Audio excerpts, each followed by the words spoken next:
आइए स्टार्ट करते हैं आज के अपने पहले प्रश्न को। बच्चों जो हमारा पहला प्रश्न है वो है चुंबकीय बल रेखाओं से क्या तात्पर्य है। चुंबकीय बल रेखाओं से क्या तात्पर्य है, इनके प्रमुख गुणों का उल्लेख कीजिए। ये बच्चों 2017, 18 और 2022 यानी 2017, 2018, 2022 और 2017 सीबीएसई में पूछे गए प्रश्न हैं। तो आइए चलते हैं बच्चों इसके आंसर की तरफ। बच्चों इसको ध्यान से समझिएगा और बहुत अच्छे से पढ़िएगा।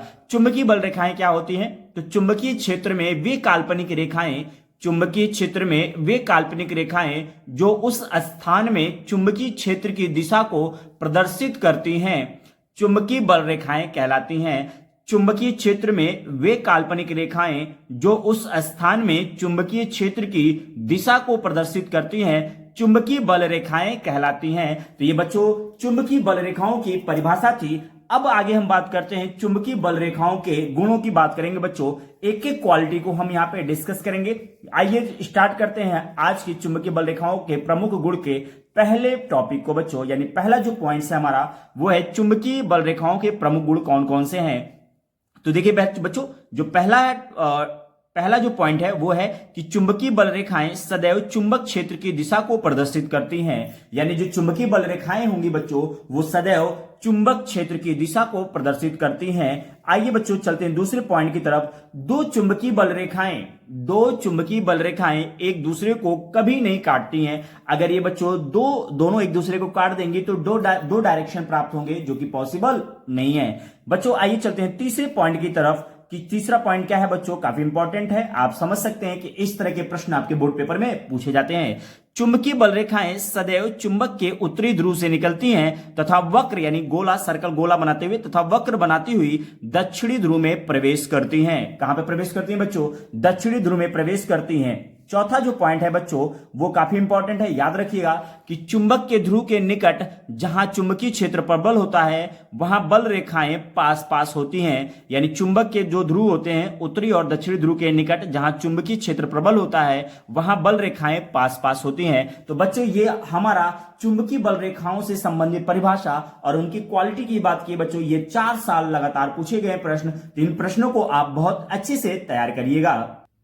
बच्चे जो हमारा दूसरा इंपॉर्टेंट प्रश्न है वो प्रत्यावर्ती धारा तथा दिश धारा में अंतर स्पष्ट करना है। बच्चों आपने पहला प्रश्न देख लिया कितना इंपॉर्टेंट है, और ये दूसरा प्रश्न आप देख सकते हैं कि 2013, 2014, 2015 और 16, 17, 19, 20, 22 लगातार पिछले 10 सालों में ये प्रश्न पूछे गए बच्चों। यानी प्रत्यावर्ती धारा तथा दिश धारा में अंतर आपको स्पष्ट करना है। तो आइए स्टार्ट करते हैं आज के इंपॉर्टेंट टॉपिक को। बच्चों अगर चैनल सब्सक्राइब नहीं किया तो अपने चैनल को सब्सक्राइब जरूर करिएगा ताकि इस तरह के महत्वपूर्ण वीडियो आपसे छूट ना जाए। तो आइए स्टार्ट करते हैं प्रत्यावर्ती धारा तथा दिश धारा में क्या अंतर होता है। देखिए 2013, 14, 15, 16, 17, 19, 20, 22 लगातार ये पूछे गए हैं। यानी 2013 से 2022 तक लगातार ये प्रश्न पूछे गए हैं। तो इन प्रश्न को अगर आपने छोड़ दिया तो सोचिए 7 नंबर आपने क्या कर दिया, मिस कर दिया। तो इन प्रश्नों को बच्चों आपको बहुत अच्छे से तैयार करना है और ऐसे प्रश्नों को आपको बिल्कुल इग्नोर नहीं करना है। देखिए प्रत्यावर्ती धारा और दिश धारा में क्या क्या अंतर होती है इसके हम डिस्कस करते हैं।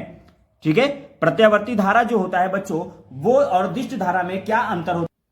बच्चों जो प्रत्यावर्ती धारा और दिश धारा अंतर होता है एक एक करके हम देखेंगे। यानी इस तरह के जो इंपॉर्टेंट टॉपिक्स है बच्चों आपसे छूट ना जाए, इसलिए चैनल को सब्सक्राइब करना ना भूलिएगा। आइए बच्चों देखते हैं प्रत्यावर्ती और दिश धारा में क्या क्या अंतर होते हैं। प्रत्यावर्ती धारा में जो अंतर होता है बच्चों, प्रत्यावर्ती धारा के परिमाण व दिशा समय के साथ परिवर्तित होते रहते हैं। यानी जैसे जैसे टाइम इंटरवल चेंज होगा वैसे वैसे धारा के परिमाण और डायरेक्शन में चेंजिंग आपको देखने को मिलेगी। जबकि दिश धारा की बात करें तो दिश धारा का परिमाण परिवर्तित हो सकता है किंतु दिशा निश्चित होती है। यानी परिमाण में आपको चेंजिंग मिल सकता है लेकिन जो डायरेक्शन होगी वो बिल्कुल भी चेंज नहीं होगा। यानी ये पहला पॉइंट था बच्चों। आइए चलते हैं दूसरे पॉइंट की तरफ। जो हमारा दूसरा पॉइंट है, प्रत्यावर्ती धारा विद्युत जनित्र से प्राप्त होती है। यानी जो विद्युत जनित्र होती है वो हमें प्रत्यावर्ती धारा देता है। वहीं प्राथमिक तथा द्वितीयक सेलों से हमें दिश धारा प्राप्त होती है। यानी प्रत्यावर्ती धारा विद्युत जनित्र से प्राप्त होती है, वहीं प्राथमिक तथा द्वितीयक सेलों से हमें दिश धारा प्राप्त होती है। बच्चों आइए चलते हैं तीसरे पॉइंट की तरफ जो कि काफी इंपॉर्टेंट है।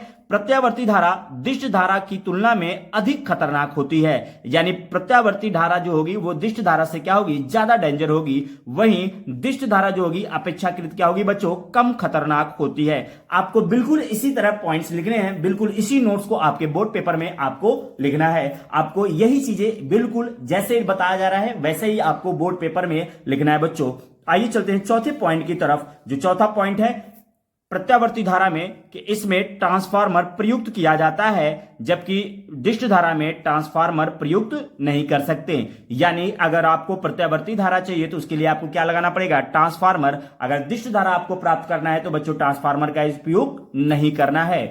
आइए चलते हैं बच्चों पांचवें पॉइंट की तरफ, जो कि आखिरी पॉइंट और काफी इंपॉर्टेंट है। ये 2 नंबर के प्रश्न के रूप में भी बच्चों पूछा जा सकता है। प्रत्यावर्ती धारा को चोक कुंडली द्वारा बहुत कम ऊर्जा हाथ पर नियंत्रित किया जा सकता है। यानी प्रत्यावर्ती धारा को चोक कुंडली द्वारा बहुत कम एनर्जी खर्च करने पर भी नियंत्रित किया जा सकता है। वहीं बच्चों दिष्ट धारा को ओमीय प्रतिरोध द्वारा ही नियंत्रित किया जा सकता है। तो बच्चों ये था प्रत्यावर्ती धारा तथा दिष्ट धारा में अंतर। तो इस तरह के प्रश्न बच्चों 2013, 14, 15, 16, 17, 19, 20, 22 लगातार बोर्ड परीक्षा में पूछे गए हैं। तो बच्चों इन प्रश्नों को आप बहुत अच्छे से तैयार करिएगा। तो मिलते हैं बच्चों अगली वीडियो में एक नई सोच के साथ। धन्यवाद। जय हिंद, जय भारत।